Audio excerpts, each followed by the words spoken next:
শুভ সন্ধ্যা সবাইকে। Senator third সিজনের প্রথম এপিসোডে আমি স্বাগত জানাচ্ছি মালিহা মাসিয়া। এবং আজকে এবারের সিজনটা আমরা নতুন কিছু একটা নিয়ে এসেছি আপনাদের সাথে। আপনারা প্রতিবার আমাদের সাথে দেখেছেন আমার বাংলাদেশি বিভিন্ন ইউনিভার্সিটি ফিল্ম ক্লাব এক্সিকিউটিভদের সাথে আমরা আলাপ করি তাদের ফিল্ম নিয়ে, ভাবনার জায়গাগুলো বা জার্নিটা নিয়ে। তবে এবারের সিজনটাতে আমাদের থাকবে দুটো এপিসোড থাকবে হচ্ছে থার্সডেজ এন্ড স্যাটারডেজ 9 p.m. অ্যান্ড আজকের এপিসোডে আমাদের সাথে আছেন স্পেশাল গেস্ট অ্যান্ড্রু রব, যিনি হচ্ছেন আমাদের screening category contender. And welcome, Andrew. It's so Hi, great to have you. thank you very much. It's lovely to be here. The pleasure is all ours. So we were chatting backstage, and there was this one question I had saved for you. This is like something that we always ask when we talk to someone abroad. What time is it there? Yeah. So it's 2 a.m. in the morning. So I had a little sleep and then I woke up again. So now it feels a little bit like I'm dreaming. So if I say some things that sound a little bit strange, my apologies, but I do feel a little bit like I'm dreaming at the moment. Is it real? I think that's very poetic. That's very poetic. So we won't mind. We won't Okay. mind at all. Here at Cine'Ta, we usually talk to university students, university film clubs, and their executives and presidents and their journeys of how they came to be in the film line and why they want to study. Or some are pursuing films, some are studying it, some are just making it out of passion. So that's what we want to know about you today as well. Like, how did you start? Yeah, that's a great question, and it's so interesting to think about people who are at university and studying film, because when I went to university, I studied engineering, which is nothing to do with film, and I didn't start being interested in making films until much later in my life, and I. But I went through lots of different things in my career, but I always had a desire to do something technical. And I started acting for a while as well, but it wasn't quite giving me what I needed. And then I discovered starting to make films gave me that technical interest. And so that was really what took me into it, and the ability to tell stories. I love telling stories. So that was how I really came back into filmmaking, and now I do it for my as a living. That's so amazing. That's amazing to know. And my people at the technical are like mentioning me to like poking me to mention where you're from. I think it's pretty evident from their accent, but Yeah, I'm still gonna announce that Andrew here is from Australia and he has submitted his film. Please go on, tell us about your film. I'm not gonna do this here. sure. Yeah, so I'm in Melbourne at the moment in Australia, and um, like most of the world, we have been through periods of lockdown. And during lockdown, I decided because we weren't allowed outside our house for any reason other than exercise for a very short amount of time. So we were stuck in our house, and I wanted to make a film about something. So I've always had a desire to make a film about Russian nesting dolls, the dolls that come out of each other. And so we've got a lot of them on our shelf. So I started to think, how could I tell a story about using these dolls? And we had one other doll which wasn't like the rest of the dolls. And the more I looked at that doll, I realized that it was quite different in many respects. And so as out of that came this little story about a doll that arrives in a new community and struggles to fit in because that little doll is different to the other dolls. That's a beautiful story. That's a beautiful story, and this is the first I've heard of. I think those dolls are called Please pardon, I'm not good at Russian. Matyushka dolls, something like that. Like the That's one right. inside. Matryoshka dolls, or yeah, That's Matryoshka, amazing. which comes from matriarchy and mothers. So Mhm. it's a female trait, and they come out of each other. Here's one of the ones from. This is the main character in my film, and you can see if you twist the dolls, they open, and there's normally another little doll inside, and then another smaller doll inside that doll. This doll doesn't have that. This doll's a little bit different in that it doesn't have smaller dolls, and so that's how the story started. The fact that it was different. That's a beautiful story to tell. I mean, we've come across so many stories. Like, was there any particular inspiration behind this?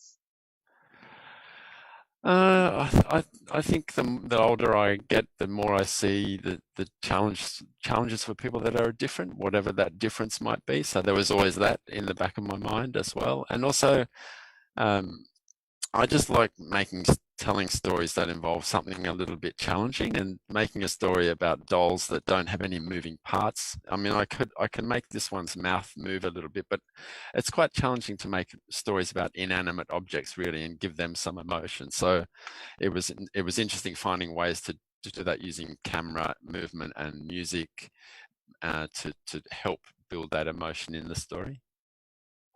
Right? How difficult was the process? Because as far as I know, Very. yeah, please do tell us. Yeah, and I'm not. I mean, a lot of people do stop motion, and maybe not so much with mobile phones, or that's one way of doing it. But I don't have the patience for stop motion because you really need a lot of patience. So, in my film, the doll moves in real time, and it moves with a series of levers, or I mean, I glue tack it to a ruler, and I can move the ruler or something on the top of its head. Yeah, so it's like a puppet. I guess it would be described as puppetry animation. And so that was quite challenging because it does. Is there an actual branch of it? Because that sounds amazing. Well, the benefit is it's quicker than stop motion.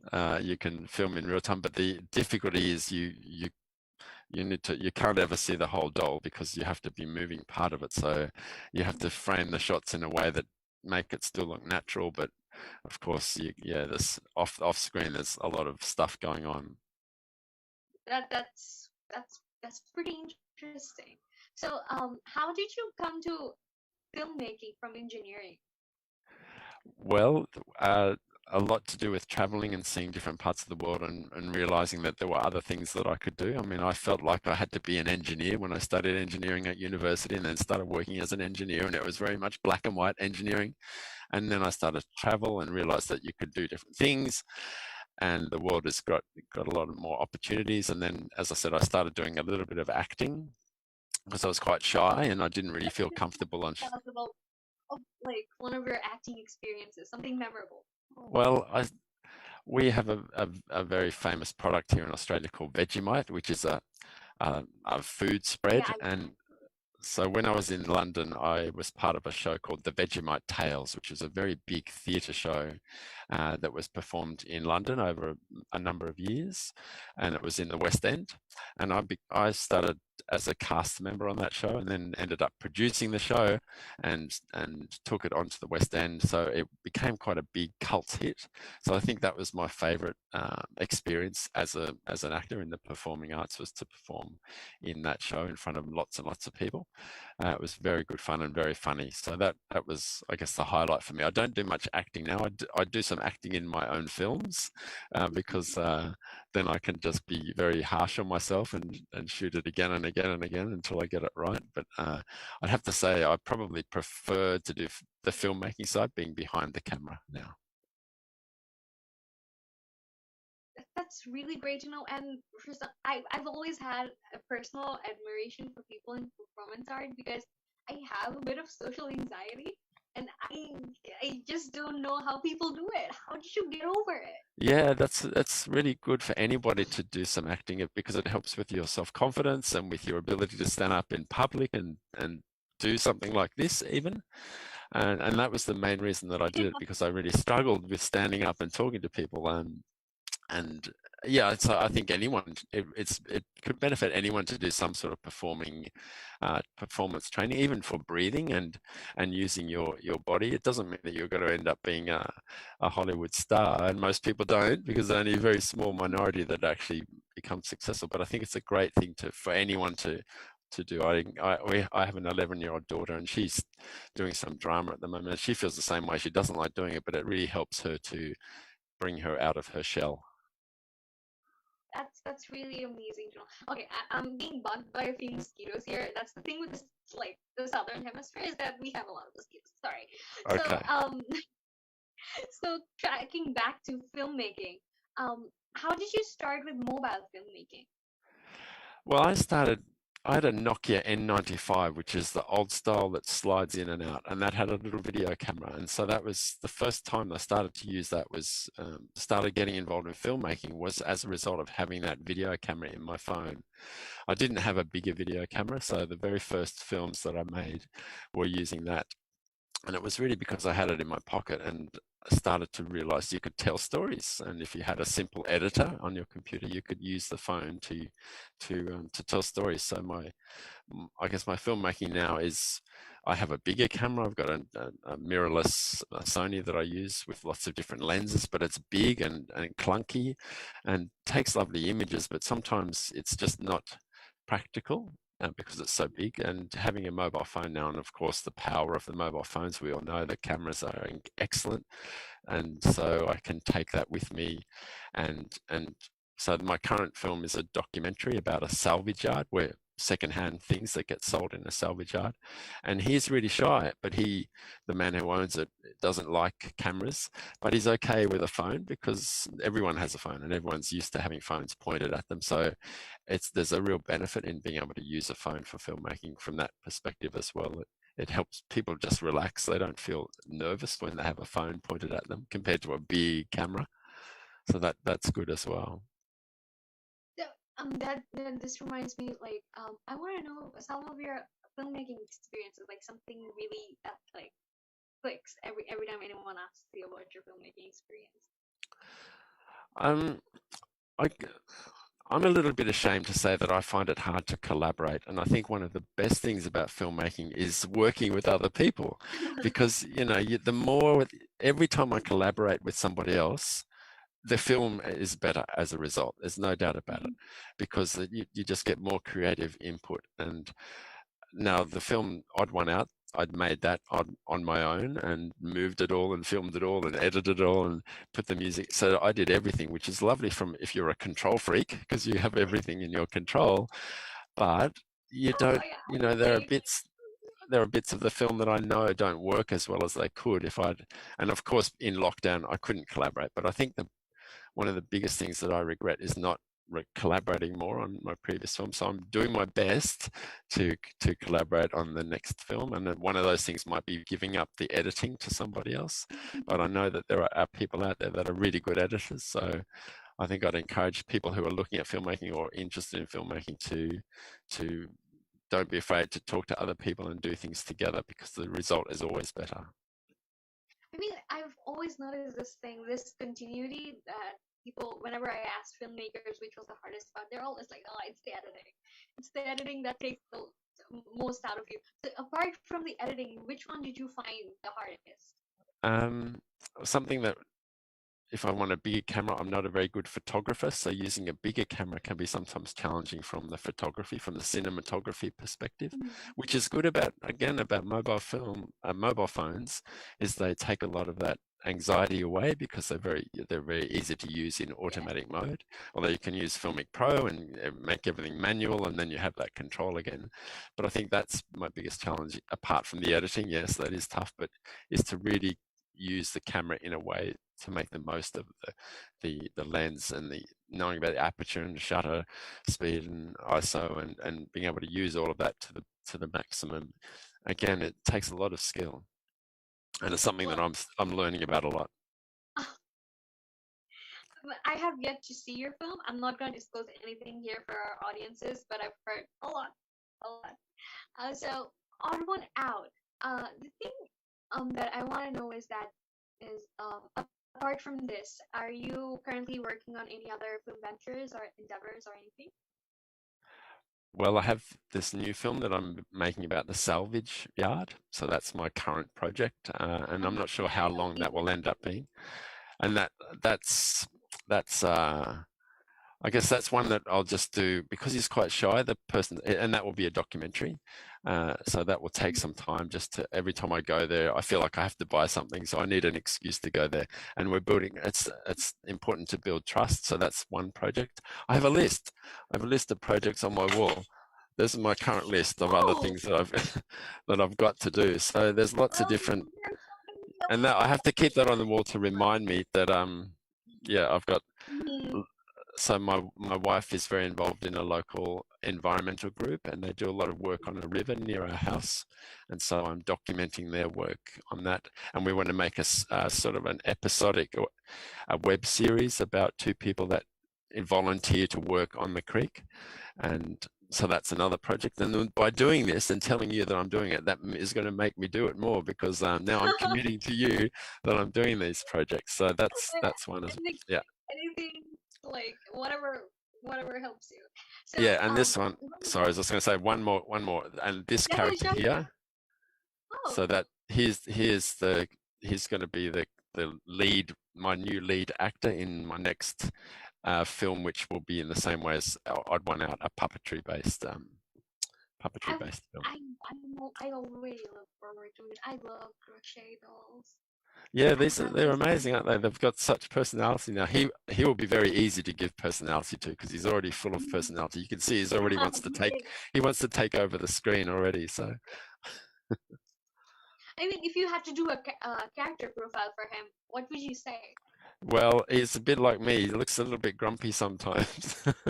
So he's got quite an interesting character study. Would be, there's some things about him that make him look like he's had some parts of his life that he's been maybe a little bit grumpy about, but on the whole, I think he's going to be a good character, and lots of fun to work with. So he's a little bit bigger as well. So it's, yeah. Oh, he's got blue pants. Yeah. So again, I don't know how I'm going to move this character, because I will do it in real time as well. So I'm not even sure how he'll move. But again, I think I'll use my mobile phone for this film. But I don't have a story for him yet. I only have my lead character. Well, you've got the lead. The story will come to you eventually. Yeah, it will. Right. So here's the question we ask all of our participants and our guests here: is that the mobile filmmaking scene, do you think, like, I'm gonna read the question here, like the way that I wrote it. Okay. So, considering the new surge of filmmaking festivals that we're seeing here, especially mobile filmmaking festivals, so do you think it could be considered as a film movement for the contemporary scene?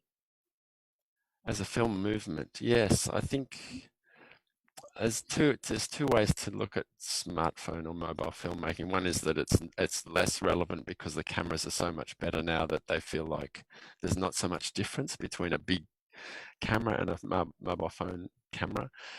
And yet, on the other side, because we all have a mobile phone in our pocket, we all have an ability to be a filmmaker in our pocket. I think that there is a real difference in the way that the two tools are used for filmmaking. So yeah, I believe that it is more and more a filmmaking movement. Of course, we hear about Hollywood filmmakers like Damien Chazelle, who recently made quite a well-known mobile film, a vertical, so shot vertically.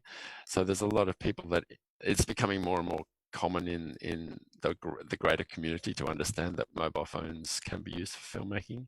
So I think I can only say that it'll get bigger rather than swallowed up by the overall filmmaking community. I think it will stay defined. Yeah. Birth to like a new genre or a new wave of filmmaking.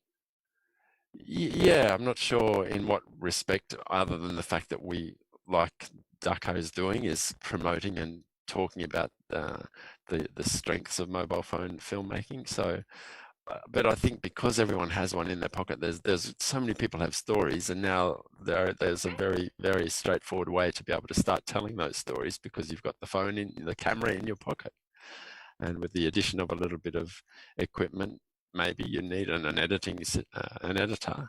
Having a friend who's an editor, the ability to make films is much more accessible now. So yeah, there has to be a movement there. I'm sure.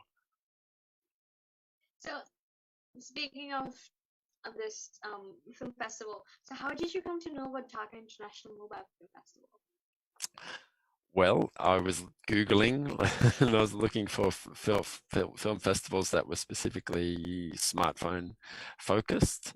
And in one of my Google searches, I came across your film festival, and I was very happy that I did. So I submitted. Look, I've never been more glad about someone Googling something. Yeah. I'm really...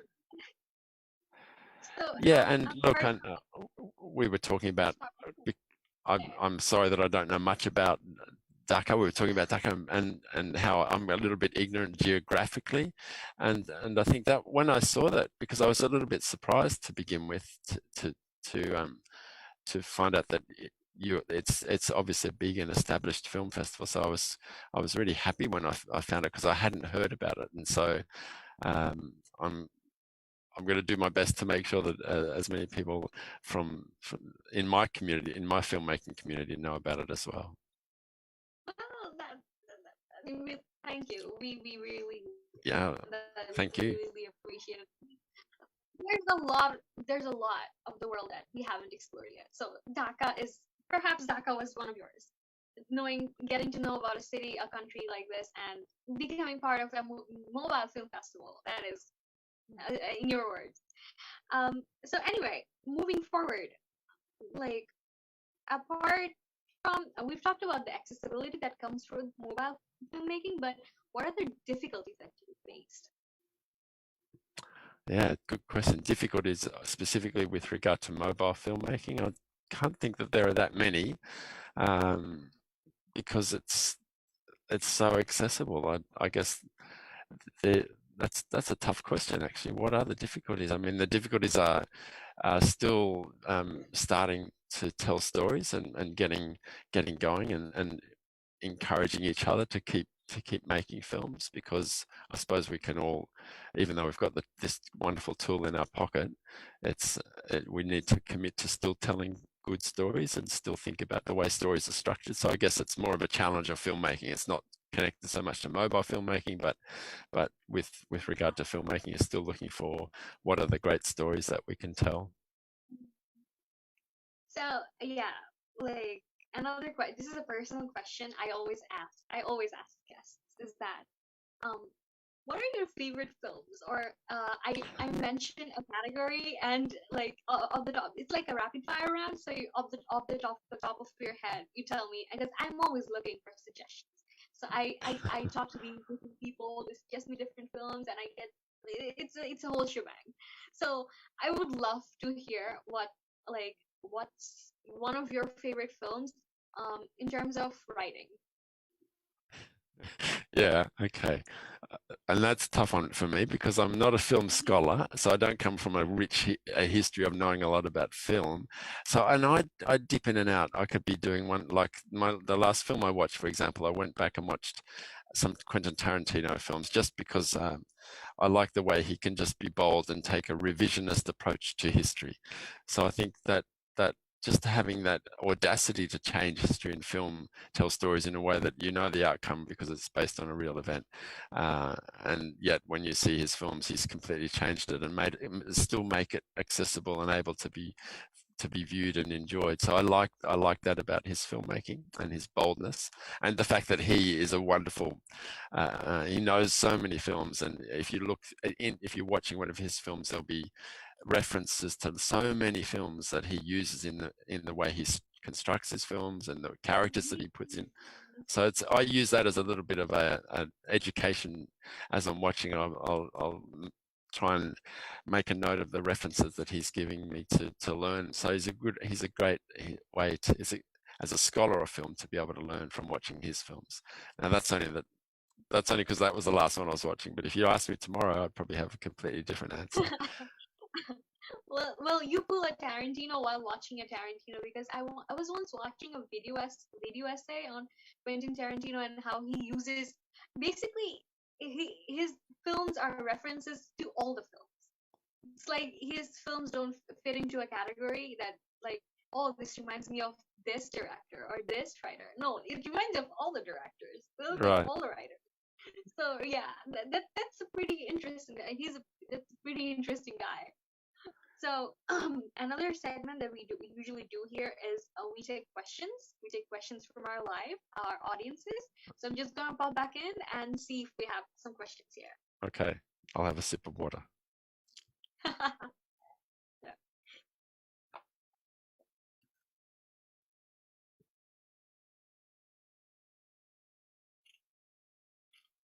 So we don't have many questions here. Um,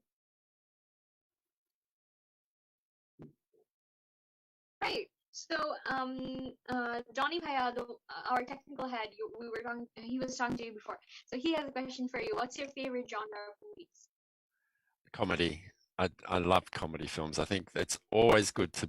There's so many sad things that happen in the world. It's good to laugh. So, without a doubt, comedy. And so there's a really old film. Well, it's not that old, but and it's a bit of a silly film, but I reference it a lot because I think it's very fun. It's called Dumb and Dumber, and it's Oh Jim yeah. Carrey.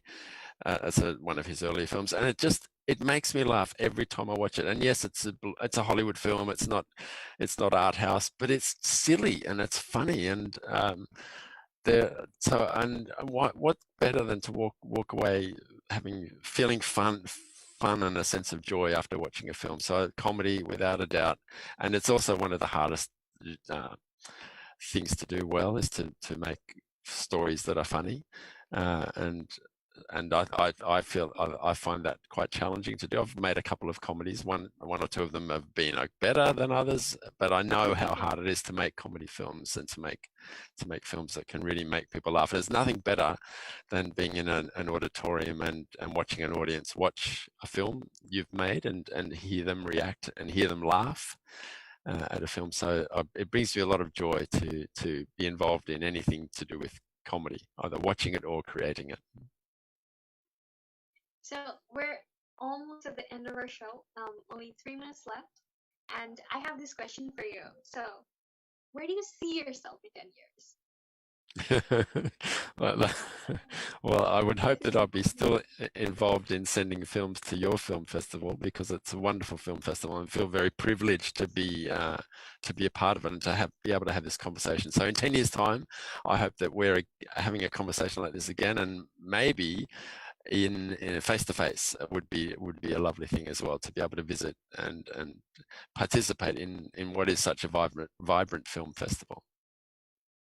Likewise, like I mentioned before backstage, like we would have all loved for you to participate physically.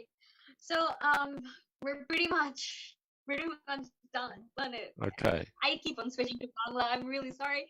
So it was a privilege. It was amazing to have you here with us, Andrew, and thank you so much for giving us your time in like middle of the night. That's okay. It's great. It was my pleasure. So thank you very much, and all the best for the rest of the festival and for all the other filmmakers and audience involved. Congratulations to everybody. Thank you. So আমরা আজকে programme শেষ করার আগে আমি বলে দিতে চাই যে Dhaka International Mobile Film Festival tickets are out now, and you can get them from our page or our website. And the show is on 26th and 27th February. So সবাই ভালো থাকবেন, সুস্থ থাকবেন, আমাদের সাথে থাকার জন্য ধন্যবাদ। শুভরাত্রি।